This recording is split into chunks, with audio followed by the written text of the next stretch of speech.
Salam sejahtera buat kita semua.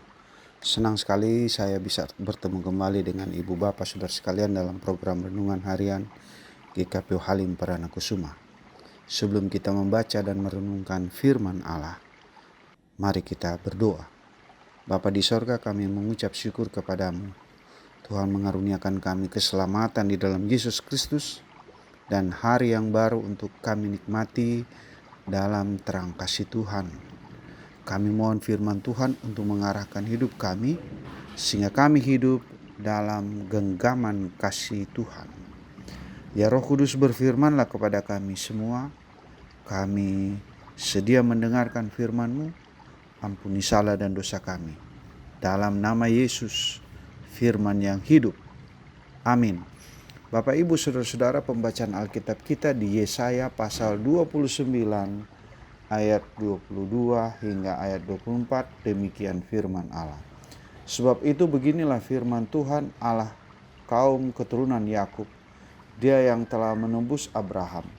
Mulai sekarang Yakub tidak lagi mendapat malu dan mukanya tidak lagi pucat. Sebab pada waktu keturunannya melihat apa yang dibuat tanganku di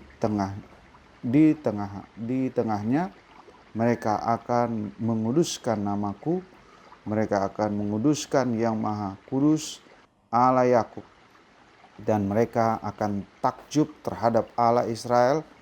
Orang yang sesat pikiran akan mendapat pengertian, dan orang yang banyak keluhan akan menerima pengajaran. Demikian firman Tuhan. Tentu yang berbahagia ialah mereka yang mendengarkan firman Allah dan yang memeliharanya. Bapak Ibu Saudara, tema kita hari ini adalah Allah penebus yang akan datang kembali. Bapak Ibu Saudara, minggu Advent adalah masa penantian. Menanti Allah yang datang menjumpai umatnya. Dalam Yesaya pasal 29 ayat 22 hingga 24, Tuhan menyatakan dirinya sebagai penebus. Allah yang tidak meninggalkan umatnya dalam rasa malu. Allah tidak meninggalkan umatnya dengan kebingungan dan kesesatan. Janji ini menguatkan pengharapan umat yang hidup dalam pergumulan.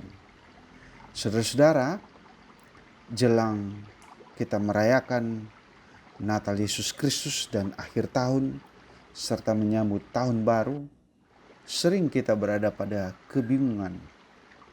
Apa yang membingungkan kadang-kadang hal-hal yang bersifat duniawi. Soal makan, pakaian, apa yang saya dapatkan tahun yang hampir lewat dan apa yang akan saya alami tahun depan, dan pikiran-pikiran lain. Namun firman Tuhan kita mau mengingatkan kita beberapa poin penting.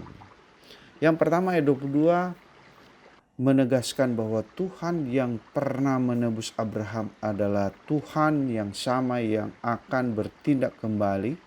Ia adalah Allah yang setia pada janjinya. Dalam terang minggu Advent, kita melihat bahwa janji penebusan ini telah digenapi dalam kedatangan di dalam Yesus Kristus yang menyelamatkan. Namun firman ini juga mau mengarahkan pandangan kita kepada kedatangannya yang kembali saat pemulihan akan terjadi secara sempurna. Ayat 23 mau menggambarkan umat yang ditebus sebagai mereka yang memuliakan nama Tuhan dan hidup dalam takut akan Dia. Penantian akan kedatangan kembali Sang Penebus bukanlah penantian yang pasif, melainkan penantian yang aktif diwujudkan dalam kehidupan yang kudus dan setia, bahkan diwariskan kepada generasi berikutnya. Artinya poin ini mengarahkan kita untuk mewarisi kepada keturunan kita terkait dengan karya keselamatan untuk kita teruskan dari generasi ke generasi. Ayat 24 mau menegaskan bahwa saat Sang Penebus datang, kebingungan akan digantikan oleh pengertian, dan sungut-sungut akan digantikan oleh kerelaan untuk diajar. Inilah ciri umat yang hidup dalam pengharapan.